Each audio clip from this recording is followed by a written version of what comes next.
Hey, good day, folks, and welcome to another edition of Lumberjack Logic. I'm your host, Neil Johnson. Always excited to be with you and bring you the news. Hey, before I get into that part of the news, let me give you this part of the news, which is privately owned guns rose from 192 million in 1994 to 310 million in 2009.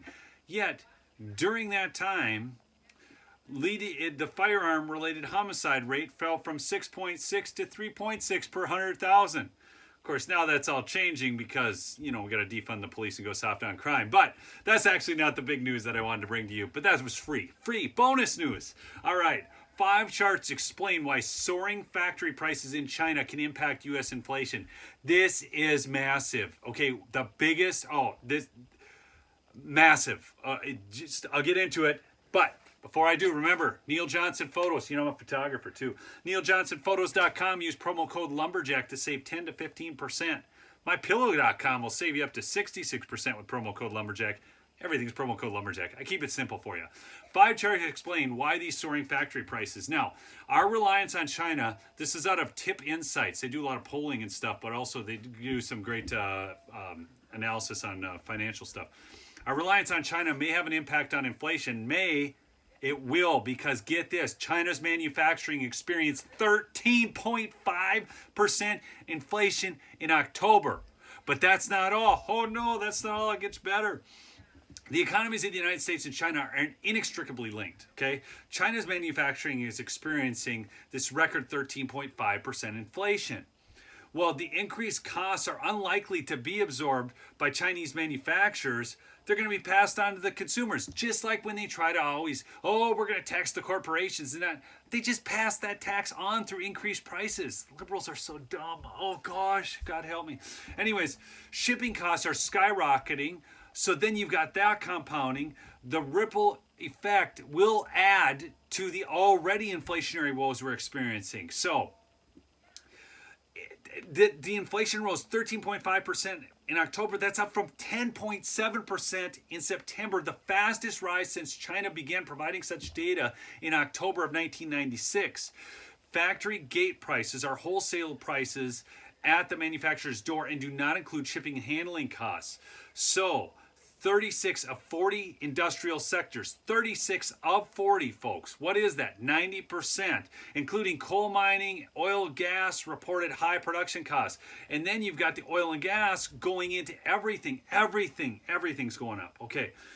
It's not good news. I'm not bringing you good news here. I'm just trying to bring you the news. Okay. So you guys know what's coming, because what we're having, inflation is the cruelest form of tax. It takes every dollar we make. So even if you make more money, it doesn't matter because you're making more of a worth less dollar. So you're making less no matter if you make more. High energy rates and escalating raw material costs are causing difficulties for Chinese manufacturers and are responsible for the rise in the producer price index. China's electricity generation relies heavily on coal, as we all know, which is why the whole Paris Climate Accord, they never include China in there. So it doesn't, it's just a sham. It is designed to destroy the middle class. Coal prices have reached all-time highs as suppliers struggle to meet demands from power plants. The situation has worsened due to China's suspension of Australian coal supplies in retaliation for Canberra voicing its concern about the origin of the virus, right? Scarcity was exacerbated further by heavy rainfall and flooding in 2 mining regions. So, you got China retaliating against Australia, which has gone completely whacked and has taken their citizens and treating them like crap, okay? But they'll take on China too, Hey, all right. In addition, Beijing is pursuing aggressive carbon-cutting targets. Because of the widespread electricity shortage, the government has been forced to ration electricity in 20 provinces during peak hours. Consequently, some factories have had to halt production. Other escalations. President Xi Jinping's Common Prosperity push prioritizes domestic consumption over exports and profits over investment. The Common Prosperity theme is likely to boost wages for workers adding to manufacturing costs. The cost to transport goods manufactured in China, typically paid by buyers, has increased exponentially over the past year. Watch these numbers. For example, the cost of shipping a container from Shanghai to Los Angeles increased from $3,392 to $11,362. That's an increase of 235%, according to mid-August report. But it's even worse because now once you get past that, it is now Shanghai to Los Angeles has tripled. Shanghai to Rotterdam, okay, has gone up, what, like 6? Oh man, it's even more. 13,787. It's had 2 massive increases here in the past year. China leads the list of countries from which the U.S. states imports goods.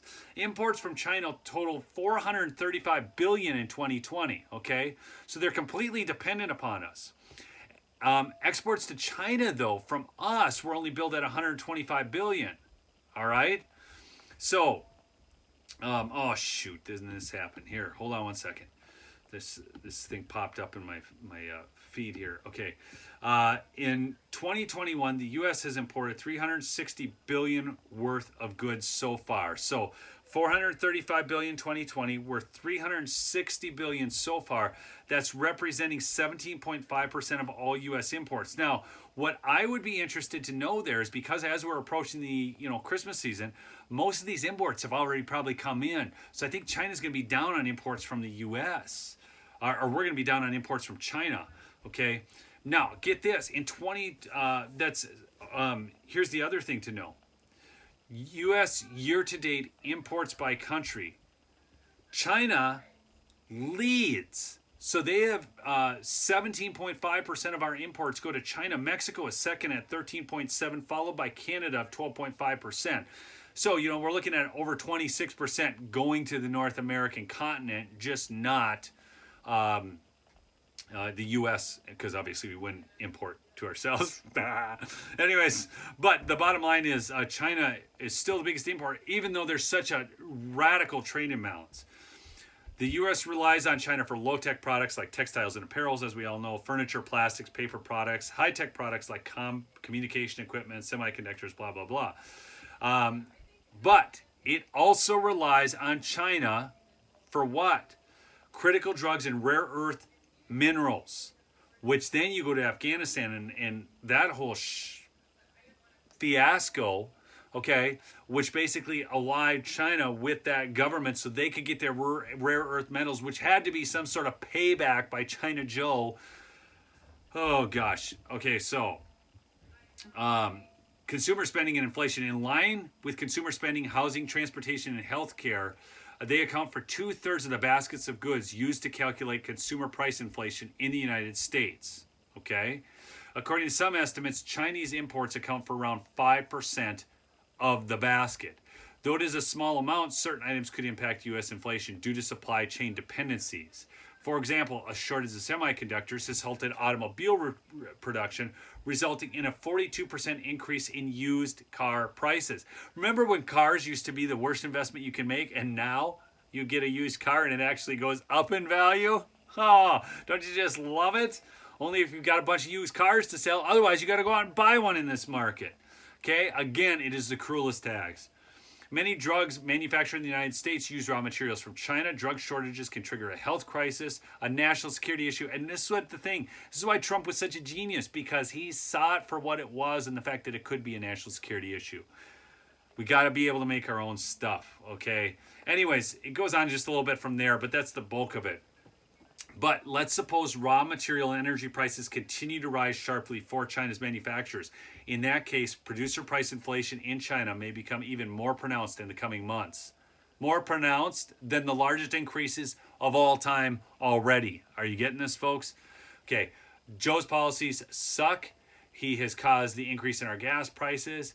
He has created this just terrible situation in which U.S. manufacturers are regressing because all of the regulations that Trump rolled back so we could unleash the engine of American prosperity is now gone. It really sucks, folks. Get out there and make sure that we just we have to fight this at every turn. We are the resistance now. Hey, remember to subscribe to the channel if you haven't already, please. And remember, neiljohnsonphotos.com, promo code Lumberjack, and you can save 10 to 15%. They're great photos. You know, if you don't like them, let me know, but I think you'll like them. Anyways, I love you all. Peace out.